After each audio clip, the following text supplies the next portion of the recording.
जी, आज जो हम टॉपिक डिस्कस करने जा रहे हैं वो सेल मीडिएटेड इफेक्टिव रिस्पॉन्स की ही कंटिन्यूशन है।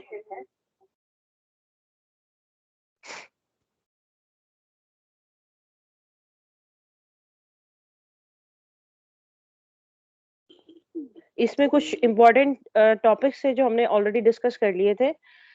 वो टॉपिक्स क्या-क्या थे? जैसे कि हमने सेल मीडिएटेड इम्यूनिटी होता क्या है, उसको डिटेल में देखा था। फिर उसके बाद हमने ये देखा था कि सेल मीडिएटेड इम्यूनिटी किस कौन-कौन से वेज़ यूज़ करके हमें प्रोटेक्शन प्रोवाइड करती है, जिसमें टी सेल्स इम्यूनिटी, मैक्रोफेजेस की एक्टिवेशन और नेचुरल किलर सेल्स की एक्टिवेशन थी। फिर उसके बाद हमने साइटोटॉक्सिक सेल्स का क्या रोल है, जो साइटोटॉक्सिक टी सेल्स हैं, उनका क्या रोल है, क्या मैकेनिज़्म है किलिंग का, वो सारी चीज़ें जो है हमने डिस्कस की थी। अब बेसिकली हम पढ़ेंगे जो टी लिम्फोसाइट्स हैं, उनकी जो दूसरी फॉर्म है, ये टी सेल्स की जो दूसरी फॉर्म है, जो हेल्पर टी सेल्स हैं, उनका क्या रोल हो सकता है in cell mediated immunity. Basically आज जो टॉपिक हमने डिस्कस करना है, वो है role of helper T lymphocytes in cell mediated immunity. अब जो हेल्पर टी सेल्स हैं, या आप इसको टीएच सेल्स भी या टीएच लिम्फोसाइट्स भी कहते हैं। इनको हम इनका जो दूसरा नाम है, इनको हम CD4 पॉजिटिव सेल्स भी कह सकते हैं। Helper T lymphocytes which are also called as CD4 positive cells, ये चीज़ आप लोगों ने याद रखनी है। ये जो हेल्पर टी सेल्स हैं, ये सेल मीडिएटेड इम्यूनिटी का सेंटर है। इसके बगैर जो सेल मीडिएटेड इम्यूनिटी है, वो प्रॉपर्ली फंक्शन नहीं कर सकती। अब फर्दर अगर हम बात करें हेल्पर टी लिम्फोसाइट्स के बारे में, ये जो हेल्पर टी लिम्फोसाइट्स हैं, ये स्पेसिफिक एंटीजन को रिकॉग्नाइज करेंगे, और कौन सी एंटीजन को रिकॉग्नाइज करेंगे, जो MHC क्लास 2 पे प्रेजेंट होगी। तो हेल्पर टी लिम्फोसाइट्स उन एंटीजन को रिकॉग्नाइज करेंगे जो क्लास MHC2 पे प्रेजेंट होगी। तो ये आप लोगों ने इनके कॉम्बिनेशंस याद कर लेने हैं। फर्दर हमें पता है कि ये जो हेल्पर टी लिम्फोसाइट्स हैं, ये बी लिम्फोसाइट्स की एक्टिवेशन में भी इनका बड़ा इंपॉर्टेंट रोल है। मतलब अगर हेल्पर टी लिम्फोसाइट्स होंगे, तो बी लिम्फोसाइट्स आगे या बी सेल्स आगे जाके एक्टिवेट होंगे। और जो हेल्पर टी लिम्फोसाइट्स हैं, ये डिफरेंट तरह के जो साइटोकाइन्स हैं, जो फर्दर आगे जाके हमें पता है साइटोकाइन्स का क्या रोल है, इम्यून सेल्स को एक्टिवेट करते हैं, वो भी रिलीज करने में हेल्प आउट होते हैं। तो ये कुछ हेल्पर टी लिम्फोसाइट्स उनका रोल है इन सेल मीडिएटेड इम्यूनिटी में। ये जो हेल्पर टी लिम्फोसाइट्स की ये जो अगर आप लोग लेफ्ट हैंड साइड पे डायग्राम देखें, तो ये बेसिकली फंक्शन बता रही है कि हेल्पर टी लिम्फोसाइट्स के क्या-क्या इम्पोर्टेंट फंक्शंस हो सकते हैं। तो ये सारी चीज़ें जो अभी हमने डिस्कस की हैं कि हेल्पर टी लिम्फोसाइट्स का साइटोकाइन्स की भी रिलीज़ में रोल है, बी सेल्स की एक्टिवेशन में भी रोल है। उन एंटीजन को रिकॉग्नाइज़ कर रहे हैं जो क्लास MHC2 पे हैं, और ये ओवरऑल ये सारी चीज़ें जो है इस डायग्रामेटिक इलस्ट्रेशन से भी आप लोगों को क्लियर हो जाएँगी, अगर आप ये लोग डायग्राम ज़रा डिटेल में देख लें।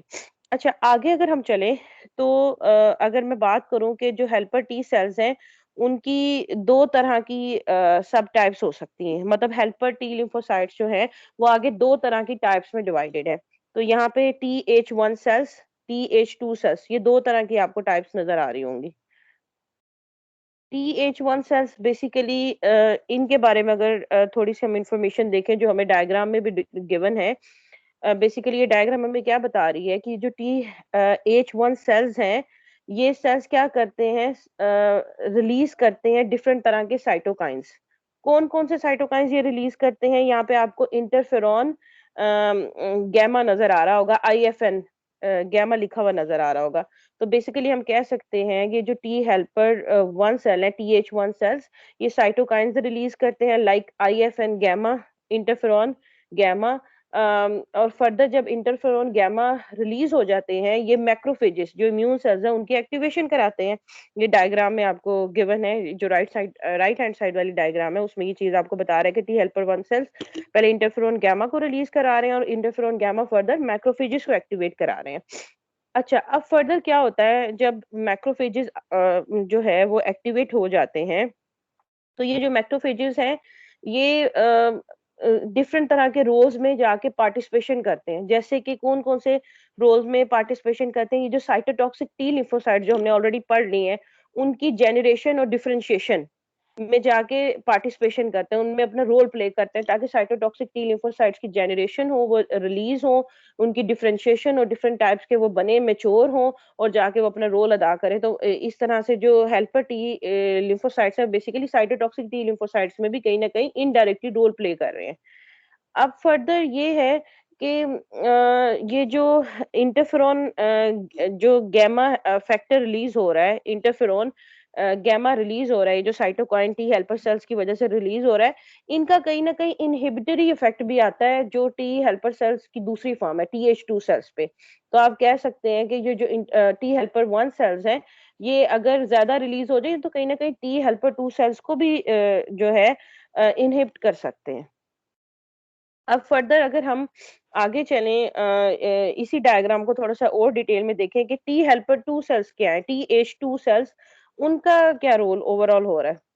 तो ये भी आपको लाइन क्लियर होगी कि प्रोलिफरेशन में भी इनका रोल हो सकता है और इन्हिबिशन में भी रोल हो सकता है। तो ये लाज़मी आप लोगों ने माइंड में रखना है कि टी हेल्पर 1 सेल्स का रोल टी हेल्पर 2 सेल की इन्हिबिशन में भी हो सकता है, इन्हिबिटरी इफेक्ट हो सकता है और वो किस फैक्टर की वजह से हो रहा है? इंटरफेरॉन गामा की वजह से हो रहा है। अच्छा, अब जो TH2 सेल्स हैं, इनका क्या रोल है? जब ये एक्टिवेट हो जाते हैं, तो ये डिफरेंट तरह के साइटोकाइन्स रिलीज़ करेंगे, जैसा कि आप इस डायग्राम में देख रहे हैं। इंटरल्यूकिन 4 है, IL इंटरल्यूकिन 5 है। ये फर्दर आगे जाके बी सेल्स को एक्टिवेट करते हैं और फर्दर ये जो बी सेल्स एक्टिवेशन की वजह से ह्यूमोरल इम्यूनिटी इंड्यूस हो रही है। अब ये जो इस तरह का ह्यूमरल रिस्पॉन्स आया है, इसकी वजह से एक ये आ सकता है कि जो आपने जनरेशन है IgE एंटीबॉडीज, इम्यूनोग्लोबुलिन ई, ये जो एंटीबॉडीज है उनकी जनरेशन हो सकती है और किस मैकेनिज्म के जरिए हो सकती है? Class switching. बस आप इतना याद रख लें कि ये जो इंटरल्यूकिन्स हैं ये बी सेल्स को एक्टिवेट करते हैं और इस बी सेल्स की एक्टिवेशन की वजह से ह्यूमरल इम्यूनिटी इंड्यूस होती है और ह्यूमरल इम्यूनिटी इंड्यूस होने की वजह से जो इम्यूनोग्लोबुलिन ई है, एंटीबॉडीज ई एक्टिवेट हो रही हैं। इन एंटीबॉडीज ई की एक्टिवेशन किस वजह से हो रही है? क्योंकि क्लास स्विचिंग का प्रोसेस हो रहा है कि कहीं ना कहीं क्लास स्विच कर गई है और IgE एंटीबॉडीज जो हैं वो रिलीज होना शुरू हो गई हैं। फर्दर क्या है कि ये जो टी हेल्पर 2 सेल्स हैं, ये डिफरेंट तरह के जैसे मैस्ट सेल्स आप देख रहे हैं, उनकी एक्टिवेशन में भी इनका रोल है, eosinophils में भी इनका रोल है और ताकि ये इम्यूनिटी प्रोवाइड कर सकें आपकी बॉडी को against different allergies, different parasitic infections. और ये जो टी हेल्पर 2 सेल्स हैं, ये अगर यहाँ पे इंटरल्यूकिन 10 वाले भी अगर डायग्राम में दिया हुआ है, इंटरल्यूकिन 10 को भी सिक्रिएट करते हैं, जिनका इनहिबिटरी इफेक्ट है इंटरफेरॉन गामा की प्रोडक्शन पे। ज़ाहिर है इंटरफेरॉन गामा की प्रोडक्शन को वो इनहिबिट करेगा। तो जो इंटरफेरॉन गामा पहले क्या कर रहा था? टी हेल्पर 2 सेल्स की प्रोडक्शन को इनहिबिट कर रहा था, तो ज़ाहिर है वो इसका ये जो रोल है वो कहीं न कहीं स्टॉप हो जाएगा। तो अगर टी हेल्पर 1 सेल्स की जो इंटरफेरॉन गामा है, वो टी हेल्पर 2 को इनहिबिट कर रहा था। तो टी हेल्पर 2 उसके रिस्पॉन्स में क्या कर रहा है? इंटरल्यूकिन 10 को रिलीज़ कर रहा है। इंटरल्यूकिन 10 इंटरफेरॉन गामा को इनहिबिट कर रहा है और इस तरह से ये जो 1 बाय 1 टी हेल्पर 1 सेल्स और टी हेल्पर 2 सेल्स दोनों प्रॉपर्ली जो है फंक्शन कर रहे हैं। तो ये डायग्राम की इलस्ट्रेशन थी जो थोड़ी-सी आप लोगों से डिस्कस करनी थी। आप लोग ज़रा इसको इसके जो पॉइंट्स हैं वो नोट डाउन कर लीजिएगा, जो-जो चीज़ें डिस्कस की गई हैं। अच्छा जी, अगली अगर हम स्लाइड की तरफ मूव करें, तो वो है कि नेचुरल किलर सेल्स का सेल मीडिएटेड इम्यूनिटी में क्या रोल हो सकता है? अब ये हमें पता है कि जो नेचुरल किलर सेल्स हैं, उनको लार्ज ग्रैन्युलर लिम्फोसाइट्स भी कहते हैं, LGL, large granular lymphocytes, LGL। Natural killer cells are also known as large granular lymphocytes. क्यों क्यों इनको लार्ज ग्रैन्युलर लिम्फोसाइट्स कहा जाता है? क्योंकि ये जो लिम्फोसाइट्स हैं इन ये बड़े लार्ज इन साइज होते हैं और इनके पास न्यूमरस ग्रैन्यूल्स होते हैं, इसलिए इनको लार्ज ग्रैन्युलर लिम्फोसाइट्स भी कहा जाता है। इसके अलावा इनकी जो सरफेस पे डिफरेंट मॉलिक्यूल्स होते हैं, जैसे C16 है या CD जो क्लस्टर ऑफ डोमेन 56 है, इस तरह के डिफरेंट मॉलिक्यूल्स होते हैं। लेकिन आप लोगों ने ये बात याद रखनी है कि जो नेचुरल किलर सेल्स होते हैं उसके ऊपर CD3 मॉलिक्यूल्स नहीं होंगे। तो ये डिफरेंट मॉलिक्यूल्स हैं, इन मॉलिक्यूल्स की वजह से इनकी डिफरेंट कैरेक्टराइजेशन है। अब नेचुरल किलर सेल्स पे ये जो मैंने आपको 2 मॉलिक्यूल्स डिस्कस किए हैं, C16 है या CD56 है। इसकी वजह से क्या होता है कि नेचुरल किलर सेल्स में एक एबिलिटी आती है ताकि वो डिफरेंट जो वायरल इन्फेक्शंस हैं या जो मेलिग्नेंसीज हैं उनको किल कर सके।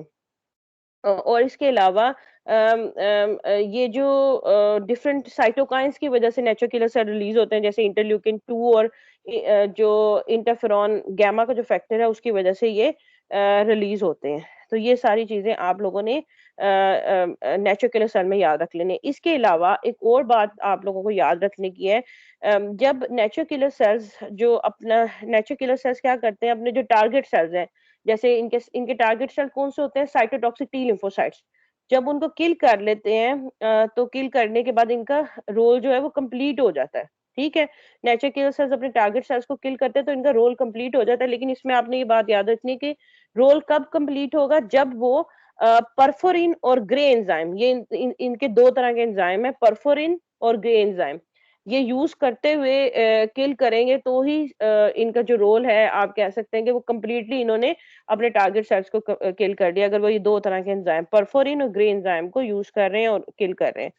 अच्छा, अब ये जो नेचुरल किलर सेल्स हैं, अगर मैं इस डायग्राम में जाऊं कि इस डायग्राम में बेसिकली क्या बता रहा है कि एक्टिवेशन और किलिंग किस तरह हो रही है, जो मेलिग्नेंट सेल्स हैं नेचुरल किलर सेल्स के जरिए नेचुरल किलर सेल्स की एक्टिवेशन किस तरह हो रही है और फर्दर ये मेलिग्नेंट सेल्स की किलिंग किस तरह से करवा रहे हैं। तो ये बेसिकली डायग्राम आपको ये बता रही है कि जो सेल मीडिएटेड इम्यूनिटी में है, आपको पता है कि नेचुरल किलर सेल्स का क्या रोल है, जो मेलिग्नेंट सेल्स हैं वो इनका टारगेट होता है, उनकी किलिंग कराते हैं। ये जो नेचुरल किलर सेल्स हैं, ये नॉर्मल सेल्स को किल नहीं करते, जो सेल्फ सेल्स हैं उनको किल नहीं करते, क्योंकि उसके ऊपर नॉर्मल क्लास 1 एमएचसी का एक्सप्रेशन हुआ होता है, ये उन्हें रिकॉग्नाइज कर लेते हैं और जो अपने सेल्फ सेल्स हैं बॉडी के उनको किल नहीं करते। ये सिर्फ वायरल सेल्स को किल करेंगे या मेलिग्नेंट सेल्स को किल करेंगे, क्योंकि उनके ऊपर क्लास 1 एमएचसी जो है वो प्रेजेंट नहीं होगी, उनके ऊपर क्लास 1 एमएचसी एब्सेंट होगी और इसी चीज का ये फायदा उठाएंगे। उन जिनके ऊपर क्लास 1 एमएचसी एब्सेंट होगी ये सिर्फ उन्हीं को किल करेंगे और इस तरह से जो वायरल इन्फेक्शन या ट्यूमर सेल्स को जो है ये किल करने में हेल्प आउट करते हैं। तो इसमें आपने ये पॉइंट बस याद रख लेना है, जो क्लास 1 एमएचसी होगी वो आपके नॉर्मल सेल्स पे होगी तो उसको सेल्फ सेल्स कंसीडर कर लेंगे और उनको किल नहीं करेंगे नेचुरल किलर सेल्स।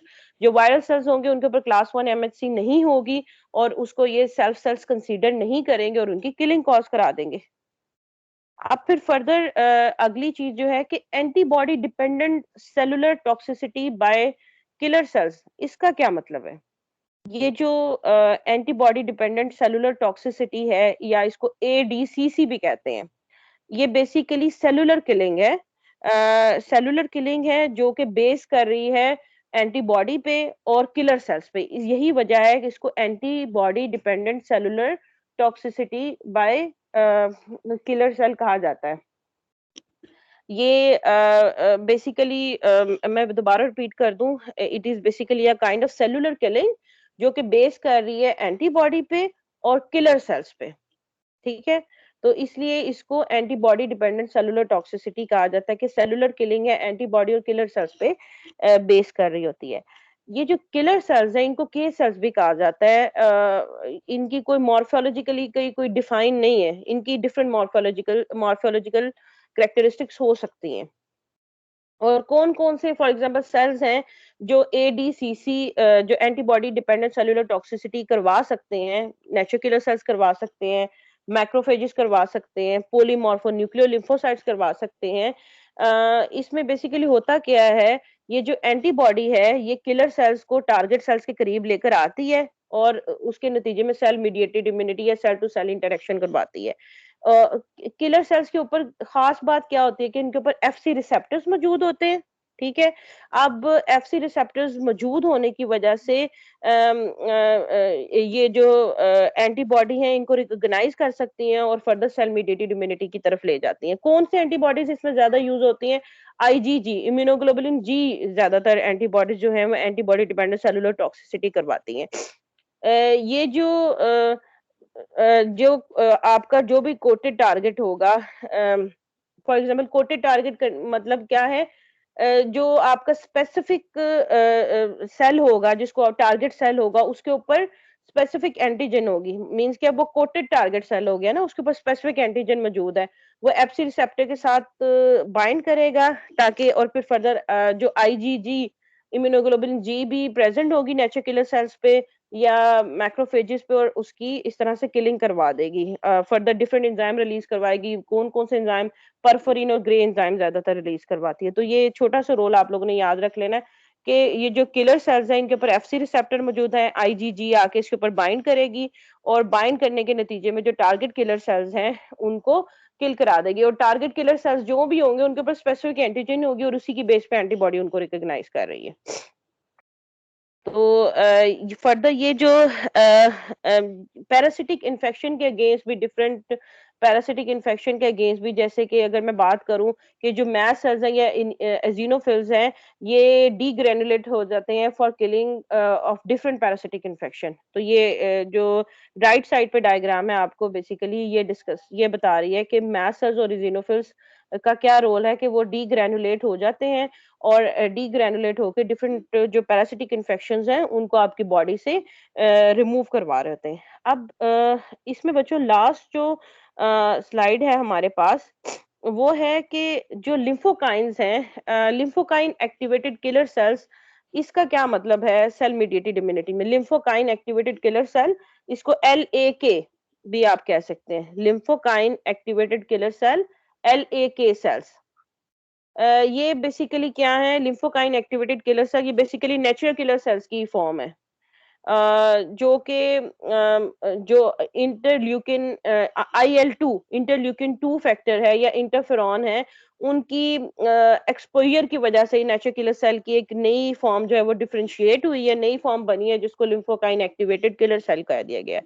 आपने ये बात कर याद रखनी है कि ये नेचुरल किलर सेल्स ही हैं, लेकिन नेचुरल किलर सेल्स जो हैं दो तरह के फैक्टर इंटरफेरॉन और IL-2 की वजह से डिफरेंशिएट हो रहे हैं, और डिफरेंशिएट होने के नतीजे में इन्होंने एक नई फॉर्म ओरिजिनेट कर लिया, जिसको हमने लिम्फोकाइन एक्टिवेटेड किलर सेल कह लिया है।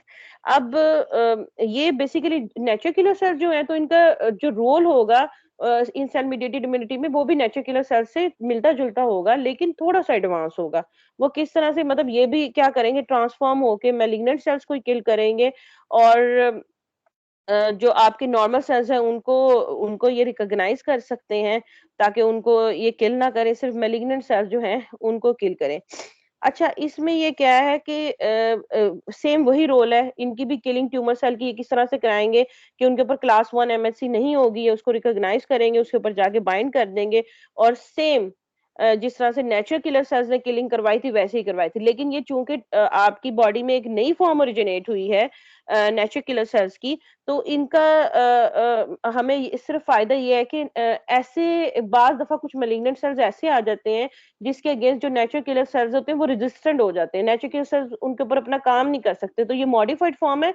तो ये जो लिम्फोकाइन एक्टिवेटेड किलर सेल्स हैं, LAK हैं, ये उन सेल्स को भी किल कर देंगे जिनके ऊपर आके नेचुरल किलर सेल फेल हो जाएंगे। ठीक है, तो और फर्दर ये जो LAK सेल है, ये थेरेपी है, ये डिफरेंट तरह के जो ट्यूमर्स हैं उसको ट्रीट करने के लिए भी यूज की जा रही है। तो बेसिकली इसमें जो आपको कहने का मकसद ये है कि जो लिम्फोकाइन एक्टिवेटेड किलर सेल्स हैं, ये नेचुरल किलर सेल्स की न्यू फॉर्म है, और उन सेल के अगेंस्ट, जिन सेल्स के अगेंस्ट जो हम बात करते हैं कि नेचुरल किलर सेल्स फेल हो जाते हैं ट्यूमर सेल्स को किल करने के लिए, लिम्फोकाइन एक्टिवेटेड सेल्स वहां पे अपना रोल प्ले कर सकते हैं, और इजीली उनको जो है किल कर सकते हैं विदाउट एनी हर्डल।